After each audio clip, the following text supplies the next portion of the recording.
도봉의 발전을 기대하는 뉴스, 도발 뉴스.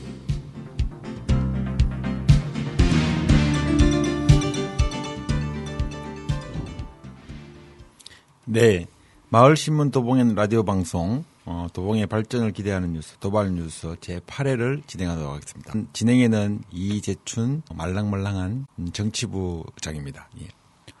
도봉구가 그 2015년 4월 달부터요, 혁신교육지구라는 이름으로 어떤 새로운 교육혁신 사업을 진행하고 있는데, 서울시 교육청, 도봉구청, 그리고 지역 주민들이 연 예산 한 20억이 좀 넘는 그런 예산을 운영하면서 어떤 새로운 어떤 교육 사업의 발자취를 한번 열어보고자 노력을 하고 있습니다. 그래서 오늘은 거기에 대해서 도봉혁신교육지구가 과연 무엇인지에 대해서 도봉혁신교육지원센터 컨설턴트로 일하고 계시는 이명승 컨설턴트님을 모시고 한번 얘기를 나누러 보도록 하겠습니다. 안녕하세요.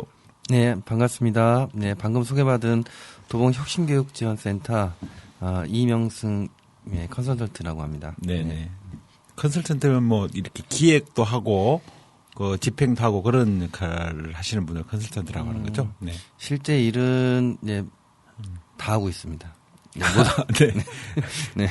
기획부터 네. 집행까지 그 담당 공무원들 많이 할 수 있는 일을 제외하고는 마을과 학교 그리고 이제 도봉구청을 연결하는 사업들을 주로 하고 있고요. 네.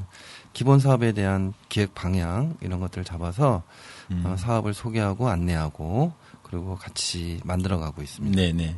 근데 뭐 실무 책임자라는 말씀이신 거고, 네, 시쳇말로는 뭐 실세다 뭐 이렇게 이해할 수도 있겠네요. 네. 열심히 일하는 사람입니다. 실세는 아니고요. 네.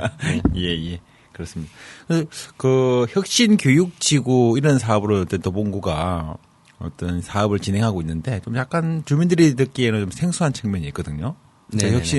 도봉혁신교육지구 사업이 무엇인지 이거에 대해서 좀 친절하게 그리고 좀 풍부하게 좀 설명을 좀 해주시기 바랍니다.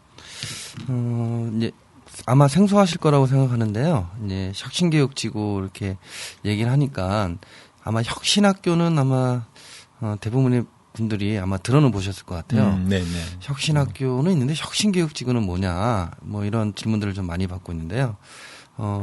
혁신학교가 단위 학교의 새로운 변화되는 교육의 흐름들을 받아서 학교를 만들어 간다고 하면, 혁신교육지구는 학교를 벗어난 마을과 그 자치구가 함께 교육 문제를, 학교, 학부모, 교사, 그 다음에 지역 주민들이 함께 만들어가는 범위가 더 넓어진 거라고 생각하시면 될 것 같고요. 요 사업을 간단하게 좀 설명을 좀 드리면 사실은 이제 경기도 교육청 김상근 교육감 시절에 경기도에서는 혁신교육지구를 시작을 좀 했습니다. 그리고 서울은 2013년도에 광노현 교육감 시절에 구로급천에서 혁신교육지구를 좀 추진을 했었고요. 네, 구로금천. 두 군데에서 진행을 했고, 그러다가 조희영 교육감이 새롭게 서울시 교육장으로, 당선되시면서 전면적으로, 서울 25개 지역을 대상으로 서울형 혁신교육지구라는 이름으로 새롭게 좀 시작을 좀 했습니다. 그래서 올해, 총 7군데 서울형 혁신교육지구가 지정이 됐는데요. 말씀을 드리면 이제 강북, 그다음에 관악, 그다음에 구로, 금천, 그다음에 노원, 도봉, 음평 이렇게 좀 선정이 됐고요.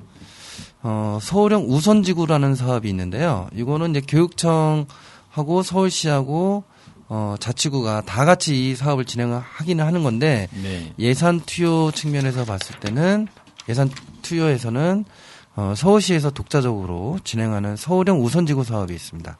여기에는 강동, 서대문, 종로, 동작구가 선정이 돼서요. 총 11개 자치구에서 새로운 교육의 지구를 만들기 위한 활동들이 벌어지고 있습니다. 좀 더 붙여 얘기하면 예산 규모 측면에서 말씀을 드리면 서울형 혁신교육지구는 서울시 교육청, 서울시 자치구가 함께 예산을 매칭을 합니다. 그래서 네. 서울시 교육청이 7억 5천을 내고요. 한 자치구당 예. 서울시가 7억 5천을 내고 그다음에 자치구에서 5억. 그래서 총 20억을 자치구당 자치구 서울시 교육청이 함께 예산을 네, 투여해서 네. 그 자치구를 혁신교육지구로 만들고 있는 겁니다. 네. 그래서 물론 이제 자치구마다 예산 투여가 기준선은 5억인데요. 뭐 도봉구 같은 경우는 5억 3,200만 원을 올해 네네. 예산을 책정을 해서 사업을 진행하고 있는데요. 그래서 약간 편차는 있지만 20억 플러스가 된다고 치면 올해 혁신교육지구 사업으로는 7개 자치구로 치면 140억 플러스가 서울시 이게 전체로는 예. 지정된 7개 지역에서는 그렇게 사업이 진행이 되고 있고요. 우선지구는 네. 서울시에서 죄송합니다. 아마 한 4억 정도가 자치구당 투여가 돼가지고 사업이 진행이 되고 있는 거로 알고 있습니다. 네. 제가 우선지구는 사업을 잘 모르는 거에서 예산이 혹시 네. 틀릴 수 있더라도 이해를 좀 해주셨으면 좋겠습니다. 네. 그 혁신학교는 뭐 많은 주민들이 들어보셨을 거라고 말씀하시긴 했는데 사실은 전체적인 지역 주민들 입장에서 보면은 혁신학교도 좀 생소한 거는 어쩌면 마찬가지라고 보는데 그 혁신학교가 간략하게 좀 이해를 해본다면 기존의 그 입시 위주의 교육, 획일적인 교육 방식에 좀 벗어나서 학생들의 어떤 자율성과 창의성을 좀 높일 수 있는 자체 내 학교 자체의 어떤 교육 프로그램을 지원하면서 새로운 어떤 창의적인 학습 방식, 교육 방식을 좀 개발해서 새로운 어떤 교육 환경에 지평을 열고자 했던 시도했던 그런 학교들이 있었는데 그 형식은 아마 북유럽 그 교육 형식들도 많이 이렇게 벤치마킹 했던 걸로 이렇게 알고 있는데 이게 상당히 최근 몇 년간에 이렇게 좀 파장을 일으켰고 반응도 좋았고 그래서 이거를 이제 그 경기도에서는 이미 2013년, 14년 이렇게 시작을 했는데 제가 알기로는 2010년도인 것 같아요. 2010년도 시작했군요. 그런데 이거를 이제 각 교육과 강도현 교육감 때는 구로 금천 지역에만 시작했던 거를 조희연 교육감이 되면서 7개로 25개 자치구 7개를 확대하면서 서울형 혁신교육지구라는 사업으로 이렇게 좀 발전을 시켰다는 그런 취지군요.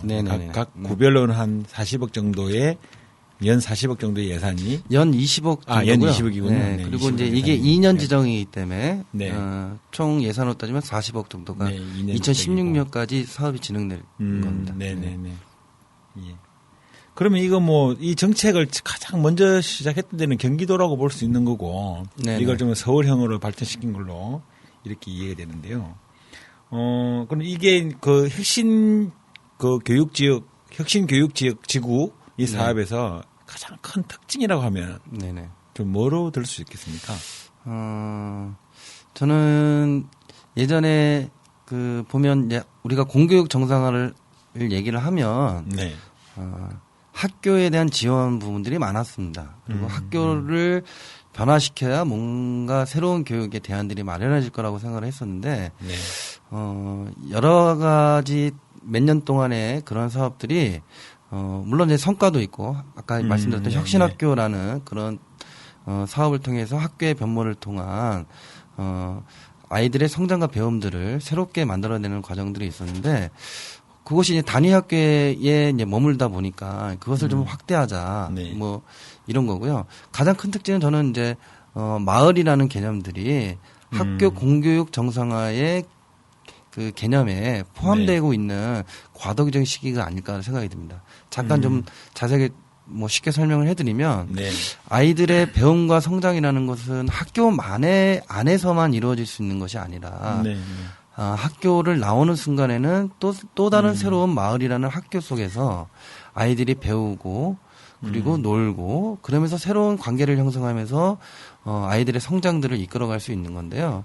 우리 이제 일반 학부모든 뭐 다른 분들도 생각하기에는 교육은 그냥 학교에서 책임져야 된다. 이런 측면에서 자치구와 마을에서 새로운 교육에 본인 스스로도 주체로 나설 수 있는 나서야 된다는 거에 대한 그런 이제 분위기와 형성이 돼가고 있는 거 아니냐. 그래서 혁신교육지구의 가장 큰 특징으로 얘기하면 마을의 강조점이 좀 부각되고 있는 거고 누구나 가르치고 네네. 누구나 함께 배우면서 성장할 수 있는 그런 교육을 만들어 가자. 뭐 이렇게 좀 평가할 수 네네. 있을 것 같습니다. 네. 그리고 지금까지는 뭐 어떤 교육의 전문 기관 이런 것들은 교육청 산하 아니 교육부가 지원하고 이렇게 해서 학교들이 그걸 담당해 왔었는데 이제는 그 학교뿐만 아니라 마을도 사실은 아이들이 학교를 가고 그 방과 후에는 다시 마을로 돌아오는 이런 게이기 때문에 마을 전체를 하나의 공동체를 보고 이 마을의 이후에 방과 이후 특히 방과 후에 아이들에 위해서 좀 적극적으로 참여할 수 있는 또는 그런 어떤 걸 발상의 전환이라고 할까 이렇게 좀 네네네. 도와지는 것 같은데요. 네네. 네네. 좀 더 부연 설명을 하면요. 네. 지금 학교에서는 방과 후 학교가 운영되고 있습니다. 이거는 2006년도 사교육비 절감 차원에서 이루어지고 있는데요. 네. 이게 사실은 공교육 정상화의 새로운 장애 요인으로 네. 잠식하고 가고 있습니다. 그러니까 학교 선생님들은 정규 과정에 자기가 가르치는 거에 전문성을 발휘하기 위한 연구와 학습이 진행이 돼야 되는데요. 네. 새로운 부가 업무들이 계속 학교가 늘어나고 있는 겁니다. 네. 박근혜 정부 들어서서 이제 돌봄 교실이 확대되고 있습니다. 물론 이제 맞벌이 부부들의 마음 놓고 아이들을 맡길 수 있는 공간들이 그렇죠. 없다 보니까 네. 학교로 다 수용이 되고 있는데요. 그런 새로운 업무들이 사실은 공교육을 위축시키고 공교육의 발전에 저하를 시키는 겁니다. 선생님들 업무가 과정되는군요. 과중되는 거죠. 네. 그래서 저희가 혁신교육지구의 앞으로 지향점은 학교의 불필요한 사업들을 네. 마을로 다 끄집어내자라는 겁니다. 네. 네. 학교는 정규 과정에 집중하고 가르치는 네. 거에 집중하고 그리고 나머지 것들은 학교를 나오는 순간 마을에서 책임져야 된다는 겁니다. 네, 방과 후 네. 교실도 지금 학교 내에 사교육비 절감 형태로 진행되고 있지만 이런 것들이 아이들이 나올 수 있도록 네. 밖에서의 인프라를 잘 구축하는 거 마을에서. 근데 여러 가지 반론이 있을 수 있습니다. 나오는 순간 안전하냐, 맡기고 애들을 보낼 수 있는 거냐, 네. 이런 거에 대해서는 충분하게 우려 지점이 있고요. 네. 그런 것들을 극복해 나가고 대안을 마련하는 것이 혁신교육지구의 2년 동안 네. 우리들이 좀 해야 될 일이 아닌가 이렇게 생각이 좀 듭니다. 네. 네. 그러면 그 일반적으로는 교육이라면 주체가 가장 우선은 학생들 본인이 주체가 될 거고, 네네. 또 하나는 부모님들의 영향을 가장 많이 미치기 때문에 네네. 학부모들이 주체가 되고, 또 어떤 지식과 스승으로서의 선생님, 네네네. 교직원들의 영향을 이 3주체가 네네. 아이들 교육에 있어서 가장 주요한 부분을 차지하고 있었는데 네네. 이것뿐만 아니라 학교 사실은 학교 일과가 끝나더라도 학교 안에서 방과 후가 진행되어지니까 이때 네네. 이 마을 주민들이 공동체로 또 하나의 주체로서 나서게 하는 네네. 그런 4주체로 보면 되는 건가요? 네네, 그렇습니다. 아, 네. 그래서 지금 저희 도봉 혁신교육지구 사업 중에 마을교사라는 네. 그 분들이 있습니다. 학교의 문예체 협력교사 형태로 해서 선생님들이 다 전문가는 아닙니다. 예를 들어서 음악 선생님이 있더라도 음악의 분야들이 다양하기 때문에 네. 그러면은 자기가 배우지 않는 전문 분야 관련해서는 아마 그냥 책을 읽고 넘어갈 텐데 그거를 살아있는 마을에 있는 자원들을 활용해서 네네네. 그 수업에 이 분들을 활용을 하는 겁니다. 그래서 이분들이 주 교사가 되는 거고 담당 선생님께서는 보조 교사가 돼서 네. 아이들을 가르치는 거죠. 전문성을 갖고 있는 마을 교사께서 그 네. 수업을 전면적으로 가르치고 진행을 하게 되는 거죠. 네. 요 자원들은 순수하게 마을에 있는 자원들이 들어가서 네네네. 활동을 네네. 하고 있는 거고요. 네. 뭐 이런 과정 통해서 학교와 마을이 서로 만나는 지점들이 네. 계속 만들어지고 있습니다. 뭐 다양한 사례들은 뭐 차후에 계속 말씀 나누면서 말씀을 좀 드리도록 하겠는데요. 지역의 또 이제 도봉구로 따지면 도봉구에 있는 완전 인재풀, 인적 역량들을 최대한 활용을 해서 네네. 이들 학생들을 교육하는 데 있어서 도움을 줄 수 있도록 하다는 건데 네네. 그러면 그 어떤 노력에 대한 대가나 이런 건 지급이 되나요? 그분들에게? 요 혁신교육지구 예산에서 네. 예, 많은 예산은 아니지만 많은 금액은 아니지만 예, 지원을 좀 하고 있습니다. 일정 네. 정도? 네네네. 네네. 기본은 어쨌든 내 아이들을 키우는 부모의 마음으로 참여해야 되겠네요. 네네. 네. 그리고 이제 부모의 마음, 기본 이제 교육을 하나에 담당하고 있는 나도 기능을 전수하는 사람이 아닌 도봉구의 아이들을 함께 키우는 그런 마음으로 아마 참여를 하고 계신 걸로 알고 있습니다. 네. 아, 네. 뭐 취지는 굉장히 좋습니다. 네네. 네.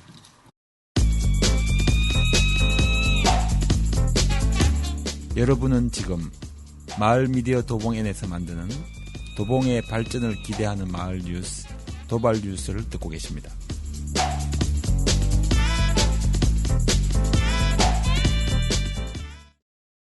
근데 그럼 과연 이게 실제 진행이 그렇게 됐는지는 또 확인을 해봐야 되는데 4월 달부터 이걸 시작한 걸로 알고 있는데 한 4개월 정도 지났는데 네네. 뭐 이게 4개월이면은 이 큰 구상에 비하면 이제 도입 네네. 부분이라고 볼 수 있겠지만 네네. 어떻습니까? 진행된 정도에서 좀 만족하십니까? 그러니까 4월부터 사업이 시작인 거고요. 지정은 네, 네. 작년 12월 달에 지정이 됐고 네. 예산 교부가 좀 늦어지면서 올해 첫 사업이다 보니까 예산 교부가 늦어지면서 좀 사업이 좀 늦게 진행된 거 있는데요. 네.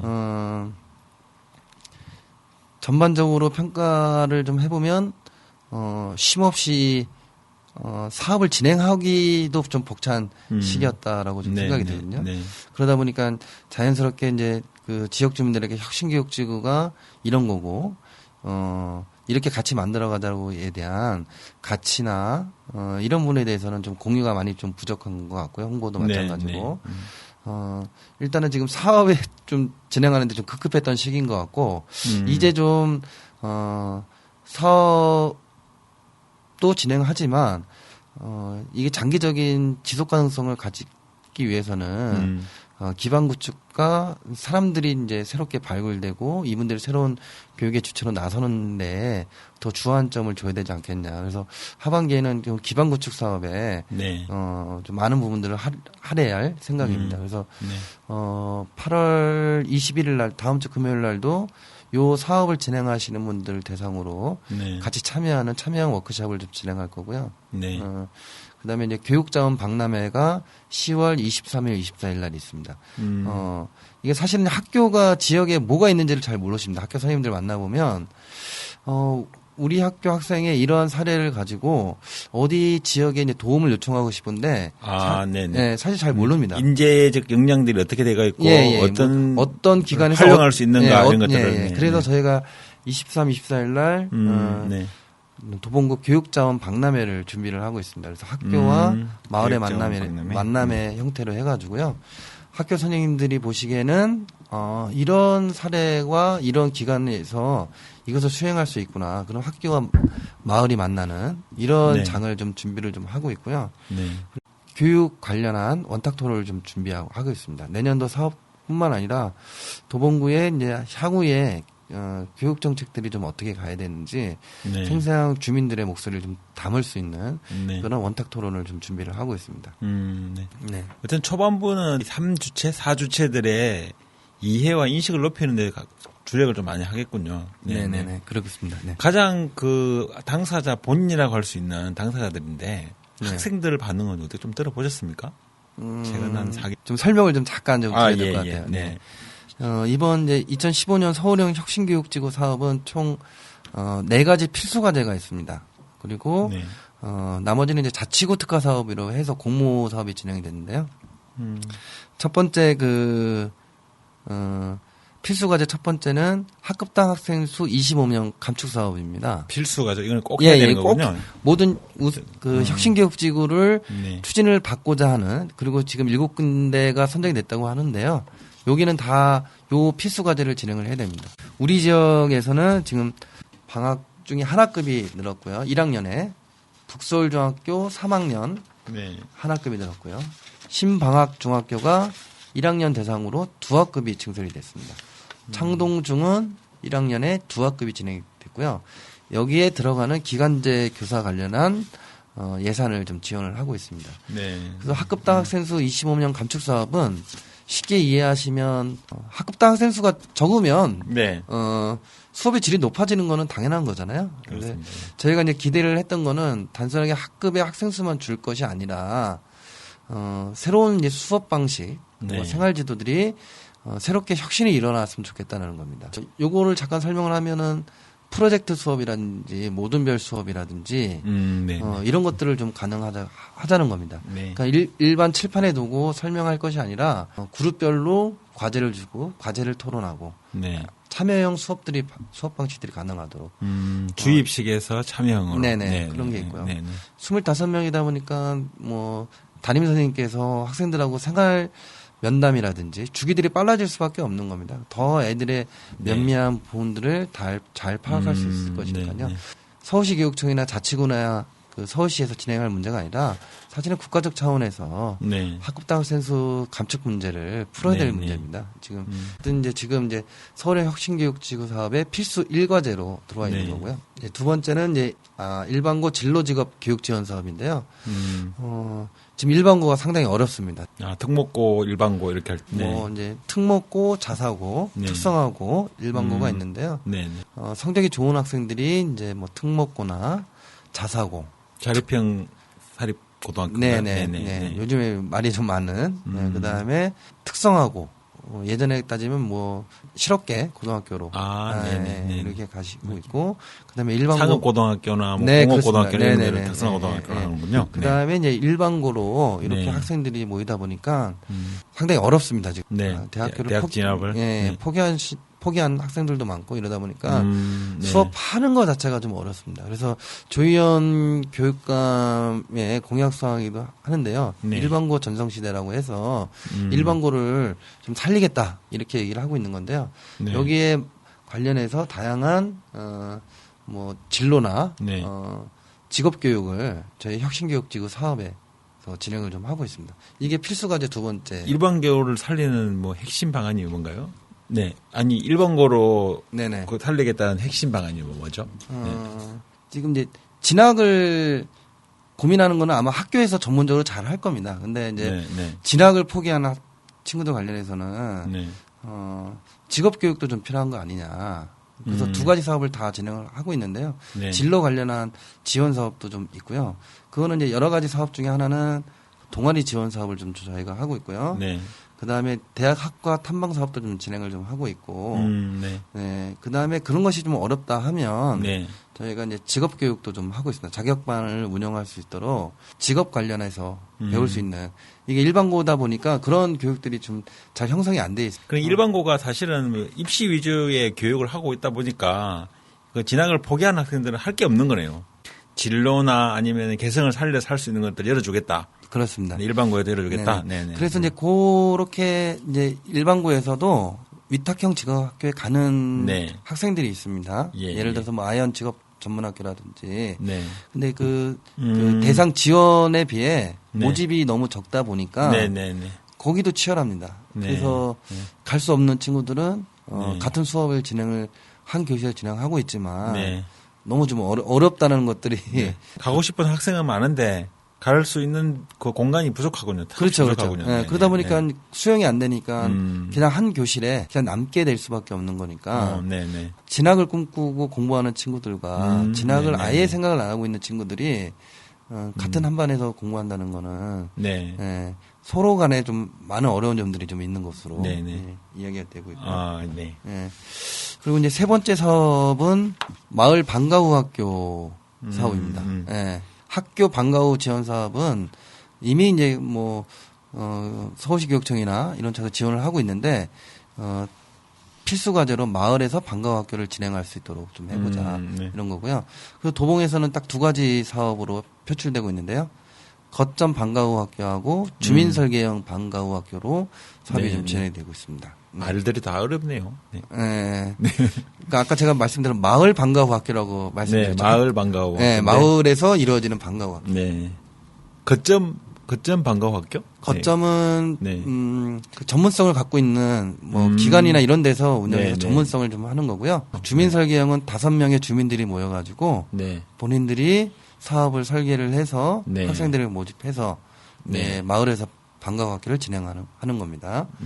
마지막으로 필수과제 네 번째가 약간 좀 생소할 것 같은데요. 민간 거버넌스가 필수과제로 자리를 잡고 있습니다. 민과 관의 뭐 협치? 그런 거군요. 거버넌스라는 표현 자체가 우리나라 말로는 해석하기가 조금 풀이하기가 좀 어려운데요. 아마 협치 정도로 얘기하면 될 것 같은데요. 요 사업은 관의 기존에 갖고 있던 주도성, 행정력 이런 것들이 고스란히 있긴 하지만 민이 갖고 있는 자원의 역량 그리고 새로운 아이디어 이런 것들이 서로 접목할 때 새로운 시너지 효과가 날 수 있을 것이다라고 해서 서울시 교육청에서 필수 과제로 제시를 했습니다. 그래서 요거를 민간 거버넌스를 잘 수행하는 것들이 이번 아마 혁신교육지구 지정받는 데서 가장 중요한 배점으로 네네. 자리를 매김한 것으로 좀 알고 있습니다. 네, 알겠습니다. 생각했던 것보다 내용이 훨씬 길군요. 풍부해야 될 것 같고. 그래서 부득이하게 오늘 8회는 여기에서 마치고 네네. 9회에 다시 이어서 좀 네. 얘기를 해야 될 것 같아요. 네. 잠시 쉬었다가 네. 9회에 이어서 네. 방송을 또 하겠습니다. 네. 도발 뉴스는 도봉구민의 제보를 받습니다. 이메일 todobongn@gmail.com으로 보내주시면 저희가 철저히 조사해서 보도하겠습니다. 또한 제보 외에도 전하고 싶은 소식이나 방송하고 싶으신 내용이 있으신 분은 todobongn@gmail.com으로 보내주시기 바랍니다. 지금까지 기획취재와 진행 이재춘, 기술 박영록, 연출 장신현이었습니다. 고맙습니다.